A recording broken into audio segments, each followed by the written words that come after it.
This clip is brought to you by SaveWithConrad.com.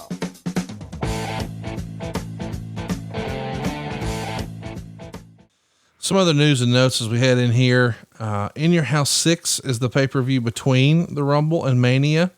The highlights included Razor Ramon beating the 1-2-3 Kid in a diaper match. Thanks, Jim Cornette, I think. Shawn Michaels pinning Owen Hart in a great match. And then there was the cage match with Bret Hart and Diesel. In Your House 6 is really the beginning of the end for Razor and Diesel in the WWF. We've covered this in the archives, but leaving the arena that night, both Scott Hall and Kevin Nash have made up their minds they'll be going to WCW. Not too terribly long after this, once he gives notice, Scott Hall is then suspended for a failed drug test, and Kevin Nash is unhappy with Vince McMahon when he agreed with Bret on the finish of the cage match and that he not get hit with the power bomb. How frustrated was the office in general with Scott Hall and Kevin Nash? I think it was probably more, this is going to sound like your dad, but it wasn't frustration or anger. It was more disappointment. Right. And thinking that, guys, you could be making a huge mistake. And in hindsight, you can say that changed the business forever when they went over there. And it certainly changed the landscape of how we do business in the business. So, in hindsight, looking at it, it was one of the greatest things that ever happened to us was they left and we had to create new stars. I know we talked a lot about Razor Ramon in the archives, and you can check that out at somethingtowrestle.com. But as we're talking about WrestleMania, of course, everybody knows the original plan here was Razor Ramon versus Goldust in a Miami Alley fight. But the plan was changed once Razor was suspended and he had given notice because he was joining WCW. Piper gets in his spot. Had that not happened, it makes me feel like it's sort of a shoe-in that Razor was going to beat Goldust for the Intercontinental title, right? We wanted to give... Had Razor been staying, yes. Yeah. So at that point, when you know that, well, that was the plan, but if he's staying, would it have made sense? Could you have made an argument for, hey, let's beat him with this controversial character that he doesn't like on our biggest show?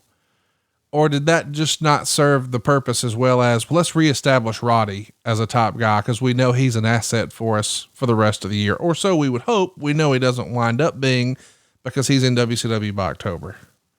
Well, it's a couple of things. In real life, when it hits you, whether it's a failed drug test or it's a medical test or an unfortunate real life situation that happens, you have to deal with those things and you have to move on. Not always favorable to business, but you just have to, you got to deal with it at the time and move on. So we were hit with the drug deal. And again, you never asked.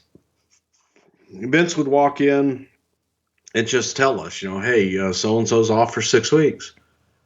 Write them out. And we're looking at major markets with them in the main event and going, but can't we do? No. It's what it is. Take them out. So that wasn't advantageous to business by any stretch of the imagination. And those that want to argue that it was are wrong. You deal with it and you move on. It's business. Diesel's starting to show a little bit of edge here. He's flipping off wrestlers on TV. He's saying he's going to kick the Undertaker's 7-foot ass. This sort of seems aggressive for this era of the WWF. Why the change here? Was this deliberate? Is this something he's doing on his own? Can you talk to us about that?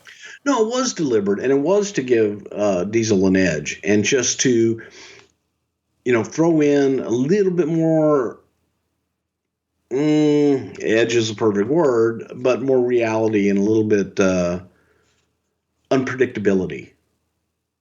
So it was, let's give Diesel's character a little bit more of a darker edge to it. And we hadn't done it. Not everybody was doing it. I know that Diesel's going to lose his match with The Undertaker, but just like I asked with Shawn or Razor, I don't know why I keep saying that. If Razor wouldn't have given notice, he would have beaten Goldust and become Intercontinental Champion again. But instead, He's not on the card. Call an audible. Piper's in there. Had Diesel not given notice, is there a chance that Diesel, fresh off of main eventing WrestleMania the prior year, would have beaten The Undertaker? And before you answer, I know our listeners are thinking, oh, that would have ended the streak. The streak wasn't a thing in 96. Nobody was talking about the streak in 96. Right. The streak wasn't a thing, and that was definitely a possibility. It's just fun to think about the what ifs. Like if one thing changes, it all changes. Cause like if he doesn't leave, does the whole streak conversation ever even happen if he wound up getting a win? Because it feels like you would have wanted him to win to make him strong for Shawn the next month on pay-per-view. So when you think about it that way, okay, he beat The Undertaker. So now he's in line for a title shot. He cheated to win. So maybe we'll do some house show rematches, but we got to keep him strong for Shawn the next month.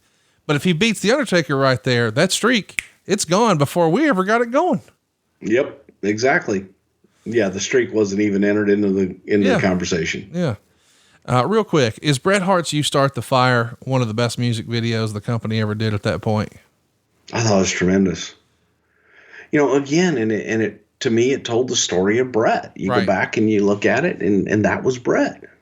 Talk a little bit about the Observer. They write, the Huckster Nacho Man Billionaire Ted skit match will be on the pregame show, which pretty much removes the legal threats from that skit by using the likeness of Hulk Hogan, Ted Turner, and Randy Savage, all owned or controlled by WCW as part of an endeavor in which the public pays for it, which the pay-per-view falls into, but a free show doesn't.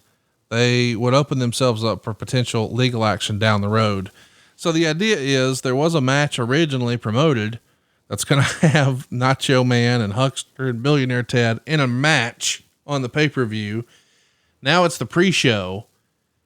Did the possibility of litigation, since you guys were already thinking that way, cross your mind?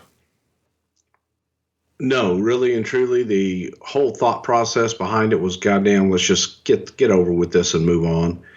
And no one was going to buy the pay-per-view for that. No, correct. And it was more along the lines of just let's get it over with, put it on the pre-show, be done with it, and just be done.